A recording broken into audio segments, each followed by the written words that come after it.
அனைவருக்கும் மாலை வணக்கம். இந்த பட்டிமன்றத்திற்கு நம்முடைய பங்கிலிருந்து ஆண்கள் யாரும் வரலையான உடனே கேள்வி கேட்டேன். எல்லாமே பெண்களாக இருக்கிறாங்களே, ஆண்கள் வரலையா, யாரும் வருவதற்கு முன் வரல என்று பதில் கணக்கு கிடைத்தது. நான் யோசித்து பார்த்தேன், ஏன் ஆண்கள் வரல? பெரியவர்கள் அல்லது முதியவர்கள் வீட்டிலே இருப்பதும் முதியோர் இல்லத்தில் இருப்பதும் யாருடைய கையில் இருக்கிறது? மருமகள்கள் கையில் தான் இருக்கிறது. ஒருவேளை அப்படி இருக்குமோ? ஆமாம், கணவர்கள்லாம் இருக்கணும் தான் விரும்புவாங்க, அவங்க அப்பா அம்மா வீட்டில் இருக்கணும் தான் விரும்புவாங்க. ஆனால் அவங்க முதியோர் இல்லத்துக்கு போகிறத பிள்ளைகள் விரும்ப மாட்டாங்க. ஒருவேளை மருமகள்கள் தான் விரும்புவாங்களோ, அதனால் அவங்க கையில் தான் இருக்குது. அதனால் அவங்களே பேசட்டும் என்ன விட்டுட்டாங்களோ என்னமோ தெரியல. இருந்தாலும் இப்படிப்பட்ட தலைப்பிலே பேசுவதற்காக நம்முடைய பங்கிலிருந்து 6 பெண்கள் வந்திருக்கிறார்கள். பெரும்பாலும் எல்லோருமே ஆசிரியர்கள். அவர்களை பற்றி அறிமுகப்படுத்த வேண்டிய அவசியம் கிடையாது. எனவே காலம் கருதி விரைவாக நாம் இந்த நிகழ்வுக்கு போவோம். வரம் என்ற, அதாவது முதியோர் இல்லம் குடும்பத்திற்கு, குடும்ப பாசத்திற்கு வரம் என்று பேசுவதற்கு திருமதி மார்ஷல் டித்து வந்திருக்கிறார். அதே போல திருமதி லிவினா, மூன்றாவதாக திருமதி பெலினா. இவர்கள் அனைவரையும் உங்கள் சார்பாக கரவொலி எழுப்பி அன்போடு வரவேற்போம். பெரும்பாலும் எல்லோருமே ஆசிரியர்கள் தான். எனவே அறிவார்ந்த கருத்துக்களை எல்லாம் நமக்கு சொல்வார்கள் என்று நம்புகிறோம். சாபம் என்ற தலைப்பிலே பேச திருமதி பிரிசில்லா,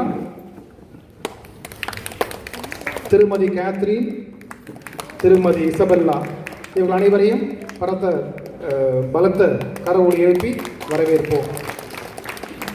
முதலில் இது ஒரு வரம். அதாவது முதியோர் இல்லங்கள் உலக அளவில் ஏறக்குறைய 40,000 முதியோர் இல்லங்கள், 60,000 முதியோர் இல்லங்கள் இருப்பதாக சொல்கிறார்கள். ஏறக்குறைய இந்தியாவிலே 700 இருப்பதாக சொல்கிறார்கள். சென்னையிலே 91 முதியோர் இல்லங்கள் இருப்பதாக சொல்கிறார்கள். உத்தேசமாகத்தான். எனவே இப்படிப்பட்ட முதியோர் இல்லங்கள் இருப்பது 2 பக்கமும் பார்க்க வேண்டியிருக்கிறது.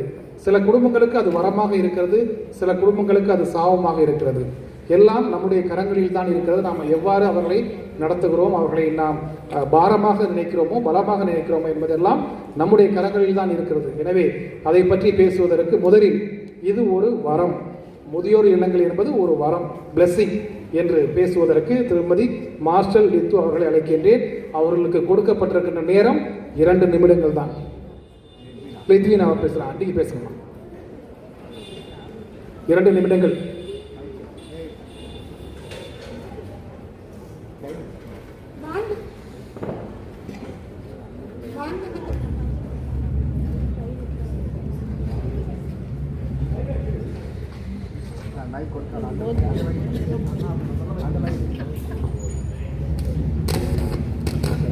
மாண்புமிகு பட்டிமன்ற நடுவர்கள் அவர்களே, என் அன்பார்ந்த பேச்சாளர்களே, அனைத்து அருட்தந்தையர்களே, இங்கு கூடியிருக்கும் பங்கு மக்கள் அனைவருக்கும் என்னுடைய பணிவான மாலை வணக்கம். இன்று நான் பேச இருக்கும் தலைப்பு என்னவென்றால், முதியோர் இல்லங்கள் குடும்ப பாசத்தின் வரமே என்பதுதான். கடவுள் உள்ளமே கருணை இல்லமே, அடைக்கலம் கொடுத்தவன் அருளை பாடுவோம். விவிலியத்தில் சீராக்காகவும் 3:12 சொல்றாங்க, குழந்தாய் உன் தந்தையின் முதுமையில் அவருக்கு உதவு, அவரது வாழ்நாள் முழுவதும் அவரது உள்ளத்தை புண்படுத்தாது. ஆம், இந்த வசனம் என்னன்னா, முதியோர்கள் பாதுகாக்கிறதுக்கும் அவர்கள் நம்மளோட கடமையோட நம்மளை அவங்களுக்கு மகிழ்ச்சி படுத்துவதற்கு தான் முதியோர்களை நம்ம வச்சிருக்கோம். இந்த உலகம் ஓடிக்கிட்டே இருக்கு, நிற்குது, நம்மளும் கூட சேர்ந்து ஓடிக்கிட்டே இருக்கோம். ஆனால் என்னது, இன்னைக்கு இருக்கிறது நாளைக்கு இல்லை. இன்னைக்கு மழை பெய்யுது, திடீர்னு மழை பெய்யுது, திடீர்னு காற்று அடிக்குது, திடீர்னு குளிர் அடிக்குது. தங்க விலை ஏறுன்னு நினைச்சோமா? இல்லை. நான் போன வருஷம் இருந்த விலை இந்த வருஷம் இல்லை. அதே மாதிரி தான் வேலை சுமை, பணி சுமை, அயல் நாட்டு வேலை, இதெல்லாம் வச்சுட்டு தான் பிள்ளைங்க என்ன பண்ணுறாங்க, ஓடுறாங்க. பிள்ளைங்களை பாதுகாக்கணும், பெற்றோர்களை பாதுகாக்கணும். ஆனால் இருந்தாலும் அவங்களால முடியல. இது சாத்தியம் இல்லை. முதியோர்களை பாதுகாக்க முடியலங்கிறது ஒரு வருத்தம் தான். இருந்தாலும் அவங்க அப்படி விட்டுட்டு போலையே. இதனால முதியோர் இல்லங்கள் நிறைய இருக்கு. சந்தோஷமா வாழ வைக்கிற முதியோர் இல்லங்கள் கூட இருக்கு. நிறைய வசதியோடு இருக்கிற அவங்களுக்கு தனிமையா கொடுக்க கூடாது அப்படிங்கிறதுக்காக முதியோர் இல்லங்கள், வசதியான முதியோர் இல்லங்கள் நம்ம சென்னையிலயும் இருக்கு, எல்லாம் நம்ம தமிழ்நாடு ஃபுல்லாவே இருக்கு. நானே ஒரு முதியோர் இல்லத்துக்கு போயிட்டு பார்த்துட்டு தான் வந்தேன். அதுல பராமரிப்பு, மருத்துவ வசதி, ஆன்மீகம், கருணை, பொறுப்பாளர்கள் நல்லா பார்த்துட்டு இருக்கிறாங்க. நான் போனேன், அப்போ அங்கே ஒரு அம்மா கீழே விழுந்துட்டாங்க. அப்போ என்ன செஞ்சாங்கன்னா பக்கத்தில் இருக்கிறவங்க எல்லாம் ஓடி வந்துட்டாங்க. ஏன் நீ பார்த்து நடக்கக்கூடாதா? எல்லாம் ஒருத்தர் கையை பிடிக்கிறாங்க, காலை பிடிக்கிறாங்க, அவ்வளோ அன்பா பராமரிக்கிறாங்க. உடனே அந்த டாக்டர் வந்துட்டாங்க, உடனே அவளை கூட்டிட்டு போயிட்டாங்க. இந்த அளவுக்கு குடும்பத்தில் இப்போ நம்ம பெற்ற பிள்ளைகளால பாதுகாக்க முடியாது. ஏன்னா காலையில் வேலைக்கு போகிறாங்க, சாயந்தரம் வராங்க, பிள்ளைங்க கிட்டேயே அவங்களால உட்காந்து பேச முடியலன்னா பெற்றோர்கிட்ட எப்படி பேச முடியும்? அப்போ அவங்க தனிமையாக தான் இருக்கிறாங்க தான், இல்லைன்னு நம்ம சொல்ல முடியாது. இருந்தாலும் அந்த பாசத்தை கொடுக்குற முதியோர் இல்லங்களில் சேர்க்கறது அது குடும்பத்தோட ஒரு வரமாக தான் எனக்கு தோணுது. உங்களுக்கெல்லாம் தோணுதா எனக்கு தெரியல. நீதிமொழிகள் சொல்கிறாங்க, நீதியின் வழியில் கிடைக்கும் நரைமுடி மகிமையின் கிரீடமே. அப்படிப்பட்ட முதுமையாய் மரியாதையோட பாதுகாக்கணும்னா இந்த மாதிரி வசதியான, நிறைய பேர் வசதியாக இருக்கிறவங்க தான் கொண்டு போய் முதியோர் இடத்துல தள்ளுறாங்க. ஏன்னா நிறைய பிரச்சனைகள் வருது, வேலை சுமை, இதனால. இருந்தாலும் பாசமாக பார்க்குற முதியோர் இடத்துல நம்ம போனோம்னா நம்மளால இது பாசத்தின் வெளிப்பாடுன்னு தான் நான் சொல்லுவேன். இது சாபம் கிடையாது. முதியோர்கள் நம்ம குடும்பத்தை விட நல்லா பாதுகாக்கிற முதியோர் இல்லங்களில் கொண்டு விட்டு அவங்க அப்பப்போ அவங்கள அவங்க பொறுப்புகளை அவங்க கேட்டு தெரிஞ்சுக்கிறாங்க. இருந்தாலும் கொஞ்சம் கஷ்டமாக தான் இருக்கும். ஆனால் அவங்க பிள்ளைங்க கூட மதிக்கிறது இல்லையே இப்போ. அதனால அவங்க சக மனிதர்களோட அவங்களோட வயசுக்கு இருக்கிறவங்க இப்போ நல்லா ஜாலியாக இருக்கிறாங்க. விளையாட்டு இருக்குது, ஆன்மீகம் இருக்குது, கருணை இருக்குது, அதனால இரக்கம் இருக்குது, நல்ல பராமரிப்பாளர்கள் இருக்காங்க, அன்போடு நடத்துறவங்க இருக்காங்க. அதனால அமைதி கிடைக்குது அவங்களுக்கு. வீட்டில் பிள்ளைங்களை கூட இருக்க முடியாட்டினாலும் அவங்க பெற்றோர் பாதுகாப்பாக இருக்கிறாங்க அப்படின்னு சொல்லிட்டு மரியாதையோட வாழ்க்கையை அவங்க போய் உறுதி செய்கிறாங்க பிள்ளைங்க. எனவே தான் மாண்புமிகு நடுவர் ஐயா அவர்களே, முதியோர் இல்லங்களை பாசத்தின் தோல்வி அல்ல, விவிலியம் போதிக்கும் கருணை, பொறுப்பு, மரியாதை, அன்பு, இரக்கம், பாசம் ஆகியவற்றின் நவீன வடிவம் தான் நான் சொல்லுவேன். இதனால நாம உறுதியாக நான் சொல்றேன், முதியோர் இல்லங்கள் குடும்ப பாசத்தின் வரமே வரமே என்று என்னுடைய சிற்றுரையை முடித்துக் கொள்கிறேன். நன்றி, வணக்கம்.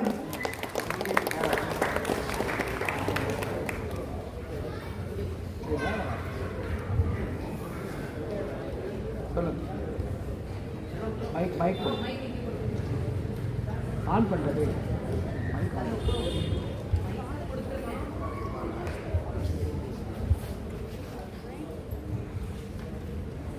ஹலோ, திருமதி லிவினா அவர்கள்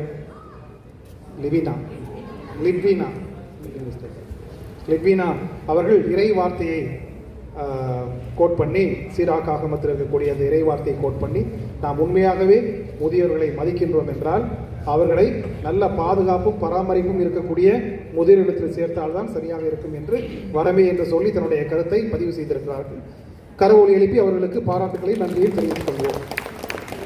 அதற்கு மறுப்பு தெரிவித்து சாபமே என்று சொல்ல திருமதி பிரசில்லா அவர்களை அன்போடு அழைக்கின்றேன்.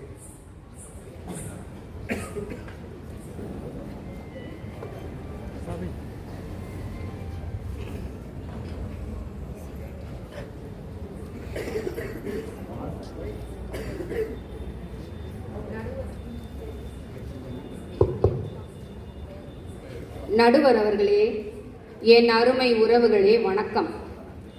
இன்று நான் விவாதிக்க எடுத்துக்கொண்டுள்ள தலைப்பு மிகவும் உணர்ச்சிகரமானதுங்க. முதியோர் இல்லங்கள் குடும்ப பாசத்தின் சாபமே என்பதில் எல்லளவும் சந்தேகமே இல்லை. இன்னைக்கு நம்ம குடும்ப விழாவை சிறப்பாக கொண்டாடிட்டு இருக்கோம் இல்லைங்களா? இங்கே எத்தனை முதியவர்கள் குடும்பமாக வந்திருக்கிறீங்க? கை தூக்குங்க பார்க்கலாம். முதியோர் எங்க காணவே? மிக்க சிறப்புங்க. இறைவன் உங்களையும் உங்கள் பிள்ளைகளையும் நிறைவாக ஆசீர்வதிக்கட்டுங்க. இது ஒரு பெரிய வரம் இல்லைங்களா? நான் என் உரையை ஒரு குரலோடு ஆரம்பிக்க விழைகிறேன். அறனறிந்து மூத்த அறிவுடையார் கேண்மை திறனறிந்து தேர்ந்து கொள்ளல். அறனறிந்து மூத்த அறிவுடையார் கேண்மை திறனறிந்து தேர்ந்து கொள்ளல். அதாவது முதியவர்களின் அனுபவ அறிவையும் அவர்களின் வழிகாட்டுதலையும் நாம் போற்ற வேண்டும் என்பதே பொருள். ஒரு குழந்தை பிறக்கும் நாளிலிருந்து அது நடக்க கற்றுத்தரும் கைகள், கீழே விழுந்தால் தூக்கி பிடிக்கும் தோள்கள், பசிக்கும் போது உணவு, நோய்வாய்ப்பட்டால் இரவு முழுவதும் விழித்திருக்கும் கண்கள், இதெல்லாம் யார் செய்யறா? நம்ம பெற்றோர்கள் தானே. ஆனால் அந்த பெற்றோர்களே இன்று வீட்டிலிருந்து வெளியேற்றும் இடமாக முதியோர் இல்லங்கள் மாறிவிட்டதே. அது ஒரு சமூக சோகம் இல்லைங்களா? பெற்றோர் என்று ஏன் நமக்கு பேர் வந்துச்சு தெரியுங்களா? பிள்ளைகளை பெற்றதுனால இல்லை, பிள்ளைகளை தந்தவர்கள் தான் நாம். ஏன் பெற்றோர்னு பேர் வந்துச்சுன்னா, இறைவனின் பெருங்கருணையினாலும் இயற்கையின் பேராற்றலினாலும் பிள்ளை என்ற, குழந்தை என்ற வரத்தை நாம் பெற்றோம் இல்லையா? அதனாலதாங்க பெற்றோர்னு பேர் வந்துச்சு நமக்கு. நடுவர் அவர்களே, நமது பண்பாட்டுல பெற்றோரை தெய்வமாக காண் என்று கற்றோம். ஆனா இன்னைக்கு என்ன பண்றோம்? இல்லத்தில் சேர்த்துட்டம்பா, என் கடமை முடிஞ்சிச்சு என்ற மனநிலை வளர்கிறதே. இது பண்பாட்டின் வீழ்ச்சி இல்லையா? இல்ல பாசத்தின் மறைவு தான் இல்லையா? கூட்டு குடும்பமாக இருந்த போது முதியவர்கள் வீட்டின் தூண்களாக இருந்தார்கள். ஆனால் இன்று அவர்கள் வீட்டின் மூளைக்கு கூட தகுதியற்றவர்கள் என்று முத்திரையிடப்படுவது வேதனைக்குரியது. எங்களுக்கு தனிமை வேணும் என்று சொல்லும் பிள்ளைகள் ஒரு நாள் தாங்களும் முதியவர்கள் ஆவார்கள் என்றதை மறந்து விடுகிறார்களே. இல்லையா நடுவரே? நீங்களே சொல்லுங்க. சரியாத சொல்றீங்க ஐயா. மாதா பிதா குரு தெய்வம், இதுல மாதா பிதா எங்க இருக்கிறாங்க? தெய்வத்துக்கு பின்னாடி இருக்காங்களா, முன்னாடி இருக்காங்க? தெய்வத்திற்கு முன்னாடி இருக்கிறார்கள். நம் முன்னோர்கள் தெய்வத்தை போல் போற்ற புகழ வேண்டிய கைகள் இன்று பாரமென இல்லத்தில் சேர்த்து விடுகின்றதே. பெற்ற பிள்ளை பக்கத்தில் இருப்பான் என்று நினைத்துதான் அந்த தந்தை வியர்வை சிந்தி உழைத்தார். தாய் இரவெல்லாம் தன் தூக்கத்தை கெடுத்து கொண்டு பிள்ளையை வளர்த்தார். ஆனால் இந்த இடங்கள்ல அவர்கள் அனாதையாக விடப்படுகிறார்களே. அததான் அந்த காலத்திலே பாட்டா பாடியிருக்காங்க. என்ன பாட்டுன்றது தெரியுங்களா? பாடட்டா? தென்னைய பெத்தா இளநீர், தெரிஞ்சா பாடுங்க. தென்னைய பெத்தா இளநீர், பிள்ளைய பெத்தா கண்ணீர், பெத்தவன் மனமே பித்தம்மா, பிள்ளை மனமே கல்லம்மா, பானையிலே சோறிருந்தா பூனைகளும் சொந்தமடா, சோதனை பங்கு வச்சா சொந்தமில்ல பந்தமில்ல. சரியா பாடுனாங்க, பரவாயில்ல. தந்தை தாயை அருமை நாம வளரும் போது தெரியாதுங்க, நம்ம பிள்ளைய நாம வளர்க்கும் போதுதான் அந்த அருமை தெரியும். தாத்தாவும் பாட்டியும் இல்லாத வீடு வேறில்லா மரம் கூடில்லா பறவைன்னு சொல்லுவாங்க. இது எதுலயும் இல்லைங்க, நான் யோசிக்கும் போது வந்தது அப்படியே எழுதிட்டேன். அதாவது அந்த விதத்துல நான் ரொம்ப கொடுத்து வச்சேங்க. ஏன்னா நான் வளரும் போது என் பெற்றோர் வேலைக்கு போனாங்க. அப்ப தாத்தா பாட்டி தான் கூட இருந்து எங்களை வளர்த்தாங்க. அவர்களிடமிருந்து நிறைய விஷயங்களை கற்றுக்கொண்டோம். அவர்களின் அன்பு, அரவணைப்பு, நல்லொழுக்கம், இறை பக்தி, இதெல்லாம் கத்துக்கிட்டோம். அதனாலதான் இங்க நிக்கிறோம். ஆனா இந்த காலத்துல எத்தனை பேர பிள்ளைங்களுக்கு இந்த அனுபவம் கிடைக்குது சொல்லுங்க. சீக்கிரம் முடிக்குமா? மாண்புமிகு அவைத்தலைவரே, முதியோர் இல்லங்களில் வாழும் பலர் உடல் நலமாக இருக்கலாம், ஆனால் மனம் என் பிள்ளை என்னை வேண்டாம் என்று சொல்லிவிட்டது என்ற வழி எந்த மருந்தாலும் தீருமா? இந்த தனிமையை ஏற்படுத்துவது முதியோர் இல்லங்கள் அல்லாமல் வேறு என்ன? இதற்கெல்லாம் காரணம் இயந்திரத்தனமான வாழ்க்கை தாங்க. வேலை, வசதி, வெளிநாடு எல்லாவற்றுக்கும் நேரம் இருக்கு, ஆனா பெற்றோருக்கோ நேரமே இல்லை. இப்படி பார்த்தா நம்மளை வளர்க்கும் போது பெற்றோர்களுக்கு நேரம் அதிகமா இருந்துச்சா? பணம் சம்பாதிக்கும் ஓட்டத்தில் பண்பாட்டை மறந்து விட்டோம் நடுவர் அவர்களே. முதியோர் இல்லங்கள்ல ஏசி அறையும், நேரத்துக்கு உணவும் கிடத்தலாம். ஆனா பேரன் பேத்தியோட மழலை சொல்லும், மகனுடைய ஆறுதல் வார்த்தையும் அங்க கிடைக்குமா? அன்பிற்கு ஏங்கும் அந்த முதியவர்களின் கண்ணீர் இன்று நவீன உலகின் சாபம். முடிச்சிடுறது சரிங்க. மூத்தோர் சொல்லும் முதுநெல் கனியும் முன்னால் கசக்கும் பின்னால் இனிக்கும் என்பார்கள். ஸோ மூத்தவங்களுடைய சொற்கள் வந்து முன்னாடி கேட்கும்போது கசப்பாக தாங்க இருக்கும். அதை அனுபவப்பட்டாதான் அதனுடைய அருமை புரியும். எதிரணி கூறலாம், இன்றைய சூழ்நிலையில் முதியோர் இல்லங்கள் வரம் என்று. நான் கேட்குறேன், அந்த அவசியத்தை உருவாக்கியது யாரு? சூழ்நிலையா இல்லை மனப்பான்மையா? மனம் இருந்தால் வழி இருக்கும். எவ்வளவு வசதியாக இருந்தாலும் இல்லம் வீடல்ல, குடும்பம் அல்ல, பாசமும் அல்ல. ஒரு மகன் தரும் ஒரு புன்னகை, ஒரு மகள் கேட்கும் சாப்பிட்டீங்களா, இந்த அன்பை எந்த இல்லமும் தர முடியாதுங்க. எனவே நடுவர் அவர்களே, ஒரு சமூகத்தின் தரத்தை அறிய அந்த சமூக முதியோரை எப்படி நடத்துகிறது என்பதை பாருங்கள். முதியோர் இல்லங்கள் ஒரு கட்டிடமாக இருக்கலாம், அது முதியவர்களுக்கு கிடைத்த தஞ்சம் அல்ல. அது பிணைப்பும் பாசமும் அற்றுப்போன இன்றைய குடும்பங்களின் அடையாள சின்னம். எனவே பெற்றோரை இல்லங்களில் சேர்ப்பது நாம் பெற்ற வளர்ப்பிற்கு நாமே கொடுக்கும் சாபம் என்று கூறி நல்லதொரு தீர்ப்பை வழங்குமாறு கேட்டு விடைபெறுகிறேன். நன்றி, வணக்கம். ஒரு கருத்து, ஒவ்வொரு பிள்ளையும் தானும் பிற்காலத்தில் ஒரு முதியவராக ஆக வேண்டும் என்று யோசித்து பார்ப்பதில்லை. எனவே இது ஒரு சாபம் என்று சொல்லியிருக்கிறார்கள்.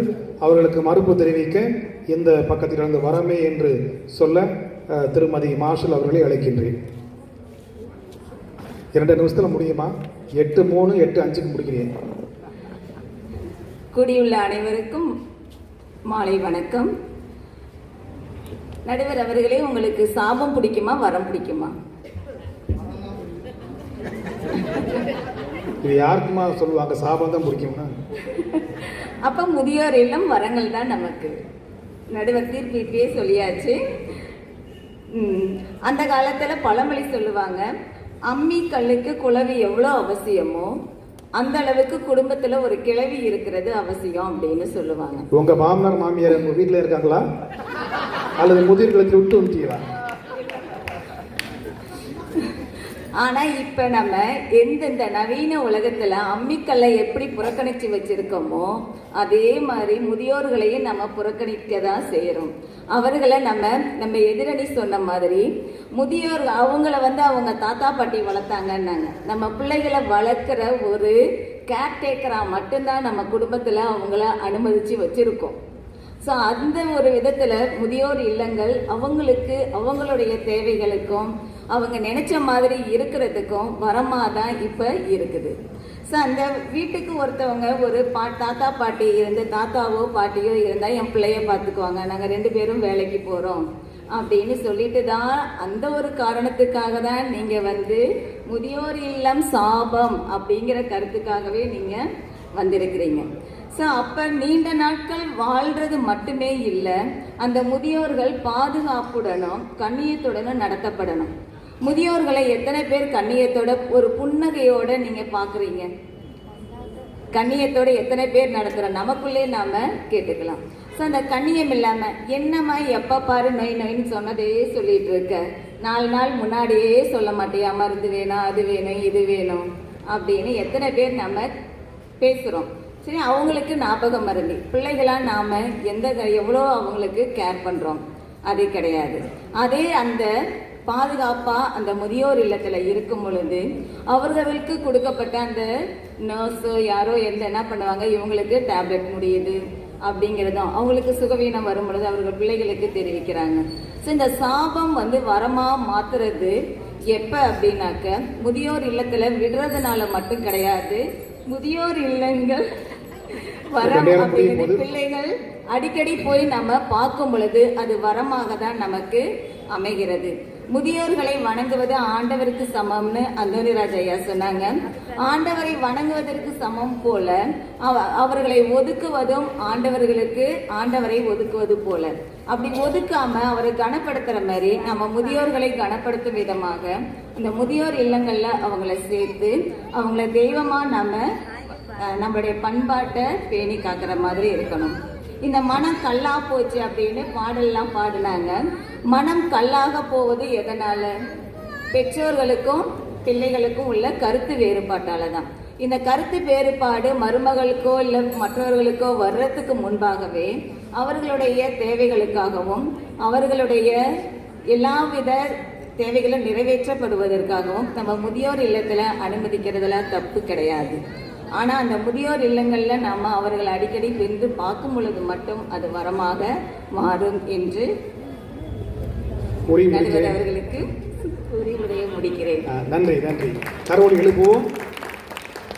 இது வரமே என்று ஆணித்தரமாக சொல்லியிருக்கிறார்கள். அவர்களுக்கு மறுப்பு தெரிவிக்க திருமதி கேத்ரின் அவர்களை அன்போடு அழைக்கின்றேன். மாண்புமிகு பங்குத்தந்தை அவர்களுக்கும் அனைத்து திருத்தந்தை அவர்களுக்கும் நடுவர் அவர்களுக்கும் அன்பாண்ட சக பட்டிமன்ற பேச்சாளர்களுக்கும் இங்கு வந்திருக்கும் அனைத்து இறை மக்களுக்கும் என் பணிவான வணக்கம். முதியோர் இல்லங்கள் குடும்ப பாசத்தின் வரமா சாபமா? இந்த தலைப்பே நம்மளோட மனசாட்சியை உழுக்கிற ஒரு கேள்வியா தெரியலையா? நம்முடைய திருவிவிலியம் தெளிவாக சொல்கிறது. விடுதலை பயணம் 20:12 உன் கடவுளாகிய ஆண்டவர் உனக்களிக்கும் நாட்டில் உன் வாழ்நாட்கள் நீடிக்கும்படி உன் தந்தையையும் தாயையும் மதித்து நட. அதாவது நம்முடைய வாழ்நாள் முழுவதுமே நம்முடைய பெற்றோரை நம்ம அரவணைச்சு வச்சிருக்கணும்ன்றது தாங்க அதோட மீனிங். அதில் இந்த காலத்துல எத்தனை பேர் பெற்றோர்களை மதிச்சு நடக்காங்க? அவர்களை மனதால மிதித்து நடக்கிறவங்க தாங்க அதிகமா இருக்காங்க. அவர்கள் தங்களுடைய நலத்தை மறந்து நமக்காக வாழ்ந்த பெற்றோர்கள். ஆனா இன்று நம்முடைய சுய நலத்திற்காக அவர்களை கொண்டு விடுவது எங்க அப்படின்னா முதியோர் இல்லத்தின் வாசல்கள்ல தாங்க நம்ம கொண்டு போய் விடுறோம். பிள்ளை வளர்ந்தது வயசால, பாசம் வளரல மனசால அப்படின்னு சொல்லுவாங்க. இன்றைய காலகட்டத்தில் பிள்ளைகளுடைய மனசு பாறை போல் இறுகி இருக்கிறது. அவர்களுக்கு பாசம் அப்படின்ற உணர்வு ரொம்ப குறைஞ்சிட்டே வருது. ஏன் அப்படி சொல்றேன்னா, அவர்களை எது ஆதிக்கம் செய்யுது அப்படின்னா ஊடகங்கள், அதாவது மொபைல் போன், தொலைக்காட்சி. இது சிறியவர்களை மட்டுமல்ல பெரியவர்களையும் ஆதிக்கம் செய்யுது. அதாவது வேலை முடிஞ்சு பிஸியா வருவாங்க, வீட்டுக்கு வந்த உடனே கையில எடுக்கிறது என்னது? மொபைல் போனு இல்ல தொலைக்காட்சியில மூழ்கிடுறாங்க. வீட்டுல இருக்கிற பெற்றவர்களும் பிள்ளைகளுமே பேசுறதுக்கு நேரம் இல்லாத இந்த சூழல்ல எப்படி வயதானவர்களிடம் இருந்து இவங்க பேசுவாங்க? அதாவது அவர்கள் கிட்ட 5 நிமிடம் பேசுவதற்கு கூட யாரும் தயாரா இல்லை. அவர்களிடம் மனம் விட்டு நாம் பேசும் பொழுதுதான் அவர்களுடைய தேவை என்ன என்பது நமக்கு அறிய முடியும். அதாவது முதியோர் இல்லத்தில் வசதி இருக்குன்னு சொல்றாங்கல்ல, ஒரு கவிதை இருக்கு. முதியோர் இல்லத்தில் வசதி இருக்கிறது ஆனால் உறவுகள் இல்லை, மருந்து இருக்கிறது ஆனால் மன மருந்து இல்லை. இந்த மன மருந்து எதுன்னு நீங்க நினைக்கிறீங்க? நம்முடைய குடும்ப உறவுகளின் பாசங்களும் நம் பிள்ளைகளின் அரவணைப்பும் தாங்க நாங்க சொல்லுவேன். இன்னொன்னு நம்முடைய சுயநலத்தினால நம்ம என்ன பண்றோம்னா, நம்முடைய பணத்துக்கு பின்னாலதான் ஓடிட்டே இருக்கோம். நமக்கு நேரமின்மை அப்படின்ற ஒரு காரணத்தை சொல்லி நம்ம முதியவர்களை நம்ம அவாய்ட் பண்ணிட்டே இருக்கோம். ஆனா அவங்க நம்மளை விட்டு கொடுக்க மாட்டாங்க. எந்த இடத்துல என் பிள்ளை ரொம்ப பிஸிப்பா, அதனாலதான் என் கூட டைம் ஸ்பெண்ட் முடியலன்ட்டு சொல்லி அவங்க முடிச்சிருவாங்க. அவர்கள் தான் நம்முடைய பெற்றோர்கள். என்னுடைய மனதை தொட்ட கவிதை, இதயம் துடிக்கும் ஓசையை கூட கேட்க முடியும், ஆனால் மனது எழும் ஓசையை யாராலும் கேட்க முடியாது. இதை நான் யாருக்கு எடுத்துக்காட்டா சொல்றேன் அப்படின்னா, முதியோர் இல்லத்தில் இருக்கக்கூடிய முதியவர்களுக்கு நான் எடுத்துக்காட்டா சொல்லுவேங்க. அவர்கள் மனதிற்குள் தினம் தினம் அழுது வெம்பிக் கொண்டிருக்கிறார்கள். இதை யாராலும் புரிந்து கொள்ள முடியாது. ஒருவர் தாம் விதைப்பதையே அறுவடை செய்வார் என்று நம்முடைய திருவிவிலியம் கலாத்தியர் 6:7 இருக்கிறது. நாம் இந்த எதை விதைக்கிறோமோ அதைத்தான் நாம் நாளை அறுவடை செய்கிறோம். நாம் செய்வதை நம்முடைய பிள்ளைகள் பார்த்து கொண்டிருக்கிறாங்க. நாளை இன்று அவர்கள் முதியோர் இல்லத்தில் என்றால் நாளை நாம் என்பதை நாம் மறந்துவிடக் கூடாது. ஆகவே நடுவர் அவர்களே, முதியோர் இல்லம் ஒரு கட்டிடம் அல்ல, அது குடும்ப பாசத்தின் தோல்வியை காட்டும் கண்ணாடி, உடைந்த உறவுகளின் சின்னம். ஏன்னா நம்ம குழந்தைங்க என்ன தப்பு பண்ணனாலும் நம்ம என்ன பண்ணிடுவோம்? அட்ஜஸ்ட் பண்ணிட்டு போயிடுவோம். ஆனா வயது முதிர்ந்த காலத்தில் அவர்கள் பண்ற சிறு தவறை கூட நம்மளால பொறுத்து கொள்ள முடியாம அவர்களை முதியோர் இல்லத்துல நம்ம சேர்த்துடுறோம். இது எப்படி அதற்கு தீர்வாகும்? இறுதியாக நடுவர் அவர்களே, ஒரே ஒரு கருத்து. மரத்திலிருந்து விழுந்த பழுத்த இலைகளை பார்த்து சிரித்ததாம் பச்சை இலைகள். ஆனால் அதற்கு தெரியவில்லை, இன்னும் சிறிது நாட்களில் நாமும் பழுத்த இலையாக மாறி உதிர்ந்து விடுவோம் என்று. இன்னைக்கு வரோன்னு பேசுறாங்கல்ல, அவங்க எல்லாரையும் நான் பச்சை இலையா தான் பாக்குறேன். நாளைக்கு அவர்கள் பழுத்த இலையாக மாறும் பொழுதுதான் அவர்களுக்கு தெரியும் முதியோர் இல்லம் எத்தகைய சாபம் என்று. ஆகிய நடுவர் அவர்களே, எங்களுடைய எதிர்காலம் நாளை முதியோர் இல்லத்திலா இல்லை எங்கள் குடும்ப இல்லத்திலா என்று நீங்கள் கூறும் தீர்ப்பை பொறுத்துதான் அமையும் என்று கூறி விடைபெறுகிறேன். நன்றி, வணக்கம். பாராட்டுக்கள் திருமதி கேத்ரின் அவர்களே. அவர்களுக்கு மறுப்பு சொல்ல இறுதி பேச்சாளர் திருமதி பெலினா.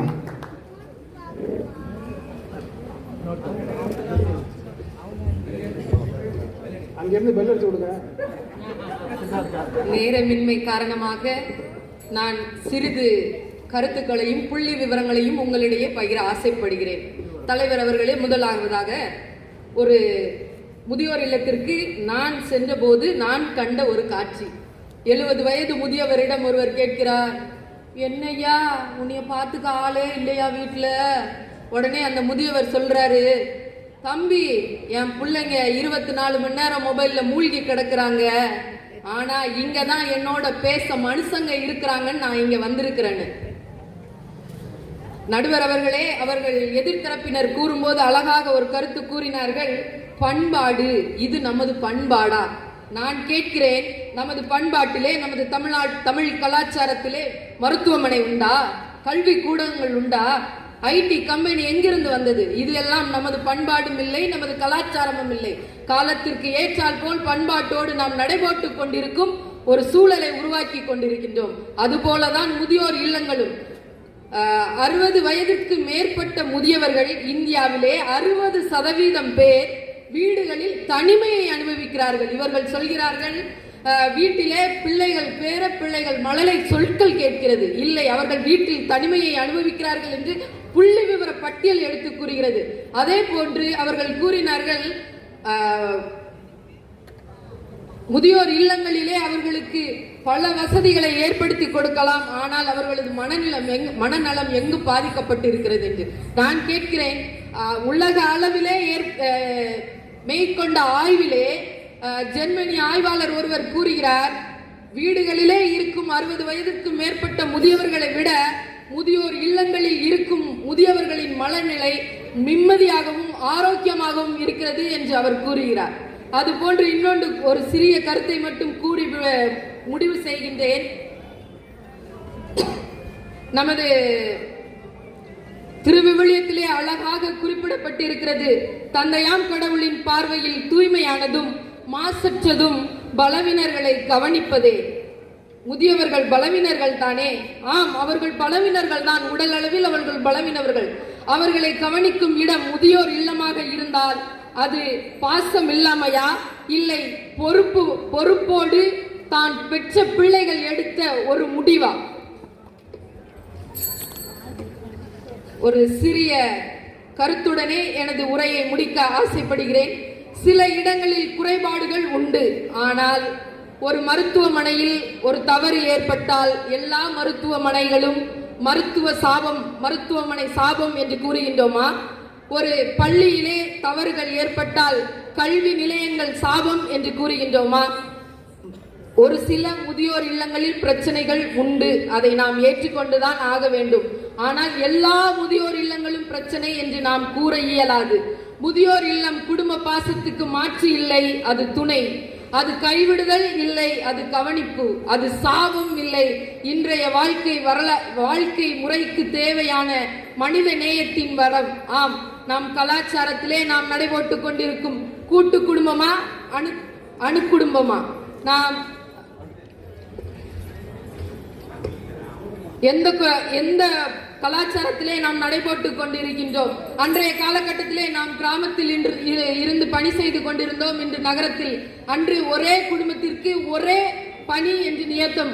ஒரு குடும்பம் என்றால் அவர்கள் ஒரே வழியான பணிகளை மேற்கொண்டிருந்தார்கள். ஆனால் இன்று 10 முதல் 12 மணி வரை இரவு நேரங்களில் பணி என்று நமது கால நடைமுறை, நமது வரலாறு, நமது கலாச்சாரம் மாறிக்கொண்டே இருக்கின்றது.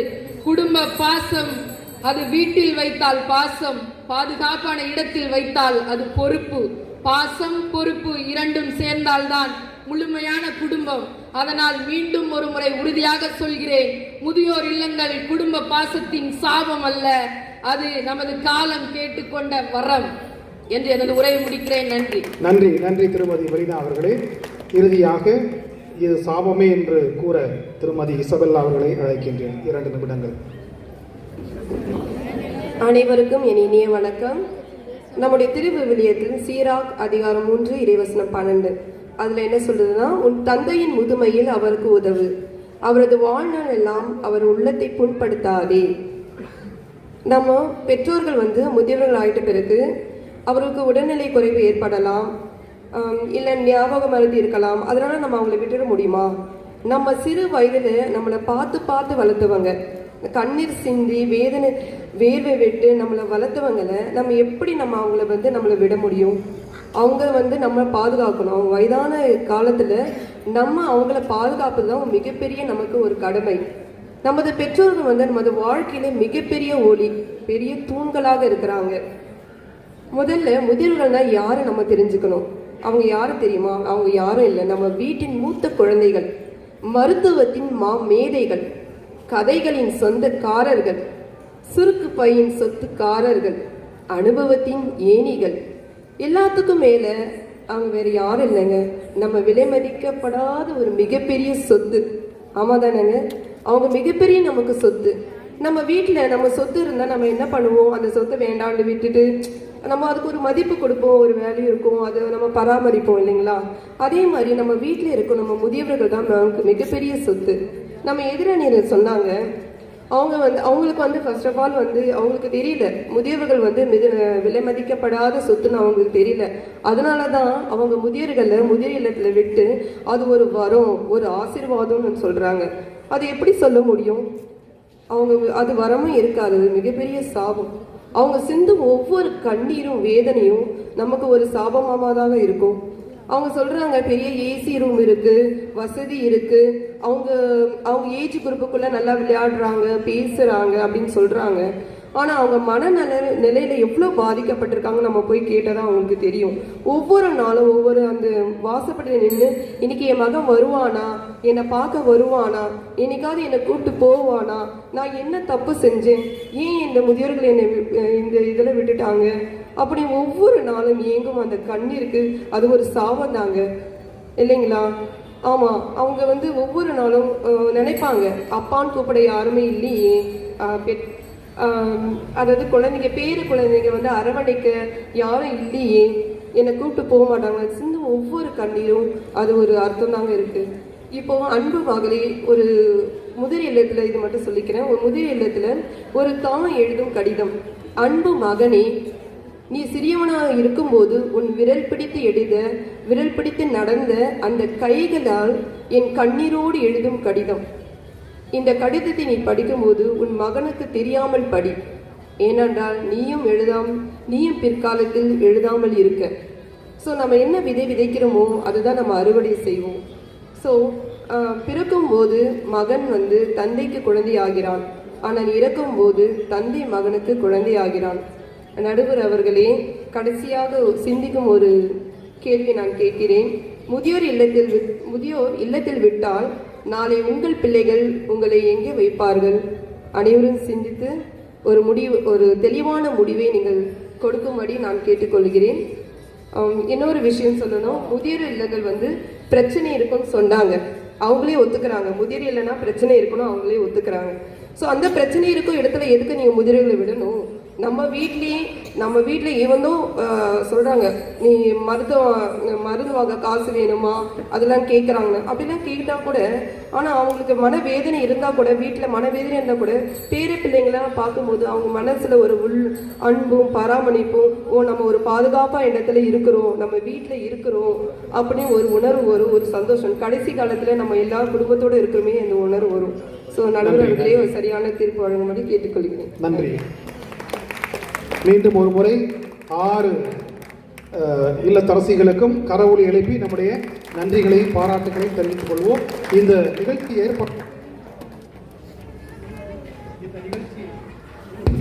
இந்த நிகழ்ச்சி ஏற்பாடு செய்த பொறுப்பாளர்களுக்கும் நம்முடைய நன்றியையும் பாராட்டுகளையும் தெரிவித்துக் கொள்வோம்.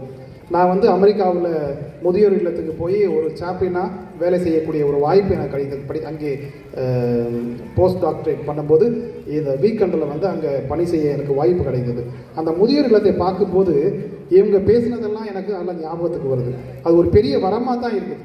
அமெரிக்காவில் அங்கே எல்லாம் என்ன செய்கிறாங்கன்னா 2 பேருமே வேலைக்கு போகிறாங்க, கணவனும் மனைவியும் வேலைக்கு போகிறாங்க, பிள்ளைகள் படிக்க போகிறாங்க. அப்போ வீட்டில் யாருமே இருக்கிறது இல்லை. இப்போ வீட்டில் யாருமே இருக்கிறதில்ல, அவங்க யார் அவங்கள பார்ப்பான்?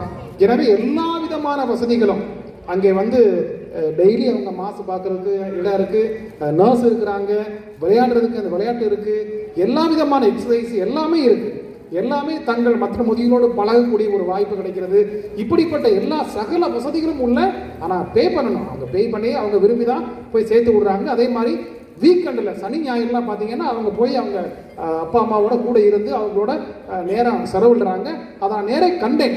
அதை பார்க்கின்ற போது அந்த சூழலில், அமெரிக்கா சூழலில் அது வந்து பெரிய வரமாகத்தான். அங்கே அவங்களுக்கு சோசியல் செக்யூரிட்டி இருக்குது, எல்லாமே இருக்குது, பாதுகாப்பு இருக்குது, பணம் கொடுக்குறாங்க, எல்லா வசதிகளையும் கொடுக்கப்படுது. அவர்கள் வந்து தனித்து விடப்பட்டது போல் இல்லை என்ற அந்த உணர்வு அவர்களுக்கு இருப்பதை என்னால் காண முடிகிறது.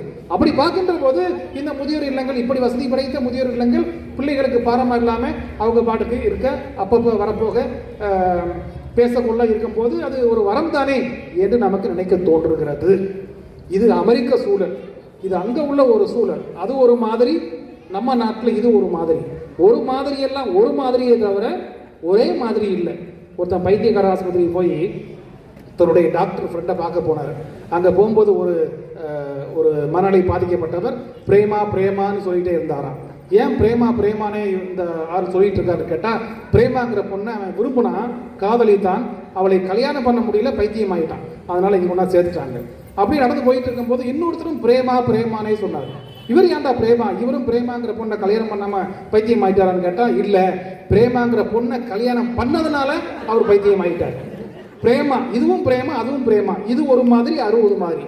எனவே ஒரு மாதிரி எல்லாம் ஒரு மாதிரியே தவிர ஒரே மாதிரி கிடையாது. சில பேர் நினைப்பாங்க, வீட்டில் இருக்கிறதுக்கு எனக்கு முதியோர் எல்லாமே பரவாயில்லப்பா, அதை நம்ம கணக்கில் எடுக்க முடியுமா? வீட்டில் இருந்தால் யாரும் தொல்லை தாங்க முடியல, எல்லாம் பேசுகிறது மாதிரி எல்லாம் மொபைலில் தான் பிஸியாக இருக்கிறாங்க, என்னை யாருமே கண்டுக்க மாட்டுறாங்க, அதனால தான் முதியோர் இல்லத்தில் இருக்கிறத விரும்புகிறேன் என்று சொல்லுகிறார்கள். இது ஒரு டைப்பு. அதனால இதையே நம்ம பொதுவாக ஜெனரலைஸ் பண்ண முடியுமா? அதெல்லாம் கஷ்டம். எனவே இவர்களை பொறுத்தவரையில், அதாவது அமெரிக்காவை பொறுத்தளவில் அவருடைய கலாச்சாரத்துக்கு அது ஏற்றதாக இருக்கிறது. ஆனால் இந்தியாவை பொறுத்தவரையில் நம்முடைய ஒரு காலத்தில் பேசப்பட்டது போல கூட்டு குடும்பமாக இருந்தது, இப்போது தனி குடும்பமாக இருந்தாலும் கூட இப்போது வந்து நம்முடைய இந்திய கலாச்சாரத்தை பயன்படுத்துகின்ற போது, பார்க்கின்ற போது, இங்கே வந்து யாரும் பெற்றோர்களை பிரிந்து வாழ விரும்புவது கிடையாது. அவர்களை முதியோர் இல்லத்தில் விட்டால் அவங்க எல்லாம் அவங்களுடைய பார்வை, ஒரு நிகழ்வை நீங்கள் கேள்விப்பட்டிருப்பீங்க. ஒரு வீட்டில் வந்து மனைவி கணவனோட சண்டை போடுறாங்க. ஒன்று நான் இருக்கணும், இல்லாட்டி உங்கள் அப்பா இருக்கணும். உங்கள் அப்பாவை கொண்டே முதியோர் இல்லத்தில் விடலை அப்படின்னா நான் எங்கள் அம்மா வீட்டுக்கு போயிடுவேன் என்று சொல்ல வேறு வழி இல்லாமல் இதை அவங்க அப்பா கேட்டு, அப்பா வேண்டாம்ப்பா என்னை சேர்த்துருப்பா முதியோர் இல்லத்தில் அப்படி சொல்லும்போது மகன் அவரை முதியோர் இல்லத்துக்கு கூட்டிகிட்டு போகிறான். அங்கே போனால் அங்கே முதியோர் இல்லத்தை கண்காணிப்பாளர், அவருடைய தலைவர் இவரை பார்த்து வரவேற்று பதிவு செய்கிறார்கள். பதிவு செய்து விட்டு அவர்கிட்ட இந்த பையன் கேட்குறான், எங்கள் அப்பாவை உங்களுக்கு முன்னாடியே தெரியுமா? நல்லாவே தெரியுமே, 30 வருஷத்துக்கு முன்னாடி நீ அநாத குழந்தையாக இந்த இல்லத்தில் இருந்தபோது அவர் உன்னை தத்தெடுத்து வளர்த்தாருப்பா, இப்போ நீ அவரை கொண்டாந்து அநாத இல்லத்தில் சேர்க்கிறியே என்று சொன்னவுடன் அவனை யோசிக்க ஆரம்பிக்கிறான். உடனே அப்பா வாங்கப்பா வீட்டுக்கு போவோம், கூட்டிகிட்டு போயிட்டான். வீட்டுக்கு கூட்டிகிட்டு போவோம், 1 பார்த்துருவோம் என்று சொல்லி வரும்போது இதற்கிடையே அவளும் கேள்விப்படுகிறார். இந்த மாதிரி இவங்க அப்பா தான் இவனை தூக்கி வளர்த்தாரு எல்லாம் என்று சொல்லி அவரை திரும்ப போய் அங்கே போய் விடுறது இது சாபமா வரமா? கண்டிப்பாக இது பெரிய சாபம் அல்லவா என்று அவர்கள் யோசித்து திரும்ப ஏற்றுக்கொள்கிறார்கள். எனவே இந்த நம்ம சூழலில் பார்க்கின்ற போது பாசத்தால் கட்டுப்பட்டவர்கள் நாமெல்லாம், இந்த உணர்வு பூர்வமானவர்கள். ஏனதான் இங்கே எவ்வளவுதான் வசதி வாய்ப்புகள் இருந்தாலும் இங்கே வந்து நம்முடைய பிள்ளைகள், நம்முடைய பேர குழந்தைகளை விட்டு போய் அங்கே இருப்பது எந்த அளவுக்கு அவருடைய மனதை பாதிக்கும். எனவே இந்த பாசம் இல்லாதவர்கள் தான் சில பேர் இருக்கிறாங்க, அதுலேயும் சில பேர் இருக்கிறாங்க. நான் காலையில் நம்முடைய அருள் சகோதரியை ஒருத்தட்ட பேசிக்கிட்டு இருந்தேன், முதியோர் இல்லத்தில் பணி செய்தவர்கள். ஏமா அவங்கெல்லாம் வந்து தள்ளப்படுகிறார்களா அல்லது விரும்பி வருகிறார்களா என்று கேட்கின்ற போது, ஃபாதர் வீதியில் இருந்து நாங்கள் அவங்கள கூட்டிகிட்டு வரோம், pick up them from the streets. அதாவது அப்படின்னா என்ன அர்த்தம்? பிள்ளைகளே வந்து அவங்கள ஒன்று எங்கேயாவது இறக்கி விட்டுட்டு இந்த வந்துடுறோம்னு சொல்லிட்டு உடனே போயிடுறாங்க. அப்படி நிற்கக்கூடிய வீதியில் நிராகதியாக நிற்கக்கூடியவர்களை அருள் சகோதரிகள் அழைத்து வந்து அவருடைய இடத்திலே வைத்து பராமரிக்கிறார்கள். இப்படிப்பட்டவர்களும் இருக்கத்தான் செய்கிறார்கள். ஆனால் அப்படிப்பட்டவர்கள் தான் பெற்ற பிள்ளைகளை நினைத்து கண்ணீர் வடிக்கிறார்கள் முதியோர் இல்லத்தில். எனவே அப்படிப்பட்ட சூழலை இந்தியர்கள், நம்முடைய பண்பாடு அதை அனுமதிப்பது கிடையாது. எனவே காரணம் பாசத்தால் கட்டுப்பட்டவர்கள், எனவே உணர்வு பூர்வமானவர்கள். நம்முடைய என்னதான் இருந்தால் நம்மை பெற்று ஆளாக்கியவர்கள் என்ற முறையிலே அவர்களை விட்டுவிட அவர்களுக்கு மனம் வருவதில்லை. இப்படி பார்க்கின்ற போது 2 அணியினருமே ஒரு மகிழ்ச்சியான ஒரு செய்தி என்னன்னா, 2 பேருமே இறை வார்த்தையை பயன்படுத்தினார்கள். நம்முடைய 10 கட்டளையில் இதை பற்றி ஏதாவது சொல்லியிருக்கா? தாய் தந்தையை மதிக்க வேண்டும். பிதாவையும் மாதாவையும், பழைய தமிழ், பிதாவையும் மாதாவையும் சங்கித்திருப்பாயாக. எத்தனாவது கட்டளை? 10 கட்டளை இல்லை, 4வது கட்டளை. இது எந்த பழைய ஏற்பாட்டில் எங்கே வந்து எந்த புத்தகத்தில் படிக்கிறோம்? இணை சட்ட நூல். இணை சட்ட நூலில் படிக்கிறோம். விடுதலை பயன் நூல்லையும் இவர்கள் சொன்னது மாதிரி அங்கே இருக்கிறது. அதே போல சீராக் ஆகமத்திலேயும் நாம் எப்படி தாய் தந்தையை மதிக்க வேண்டும் என்று சொல்லியிருக்கிறது. அதே போல எபேசியர் திருமுகத்திலையும் பவுல் அடியார் அழகாக சொல்லுகின்றார். அவர் சொல்லுகிறார், 2 ஆசீர்வாதங்கள் நமக்கு கிடைக்கிறது. தாய் தந்தையை மதிப்பதன் மூலம் 2 ஆசீர்வாதங்கள் நமக்கு கிடைக்கிறது. ஒன்று, நீங்கள் ஆரோக்கியமாக வாழ்வீர்கள். ஒன்று. இரண்டாவது, நீங்கள் ஆரோக்கியமாக வாழ்வது மட்டுமல்லாமல் நீண்ட காலம் வாழ்வீர்கள் என்று 2 ஆசீர்வாதங்களை கொடுக்கிறார். ஆக இந்த 2 ஆசீர்வாதங்களையும் நாம் விரும்புவோமா, வேணாம்னு சொல்லிடுவோமா? அப்ப ஒருத்தர் சொன்னாங்க, உண்மையாகவே நாம் தாய் தந்தையை மதிக்கிறோம் சொன்னா அவங்களுக்கு எல்லா வசதிகளையும் செய்து கொடுக்கணும். அது நம்ம வீட்டில் செய்ய முடியாது, முதியோர் இல்லத்துல தான் அது இருக்கும் என்று அவர்கள் வாதிட்டார்கள். அதுல சில நேரங்களில் உண்மை இருந்தாலும் கூட, எவ்வளவுதான் வசதி இருந்தாலும் அந்த உறவு போகிறதே. எனவே இந்த இறைவார்த்தை நாம் சரியாக புரிந்து கொள்கிறோம் என்றால், நாம் உண்மையாகவே தாய் தந்தையரை மதித்து வாழ்கிறோம் என்று சொன்னால், அவர்களை கடைசி வரை நம்முடைய பாதுகாப்பிலே வைத்து, நம்முடைய வீட்டிலே வைத்து பராமரிப்பதுதான் சிறந்ததாக இருக்கும். எனவே இப்படிப்பட்ட ஒரு சூழலை பார்க்கின்ற போது, நம்முடைய குடும்பத்தில் இருக்கக்கூடிய இந்த குடும்ப பாசத்தை பொறுத்தவரை பார்க்கின்ற போது, முதியோர் இல்லங்கள் வரம் என்று சொல்வதை காட்டிலும் அது சாபமே என்று சொல்லி வாய்ப்புக்கு நன்றி கூறி முடிக்கின்றேன். நன்றி, வணக்கம்.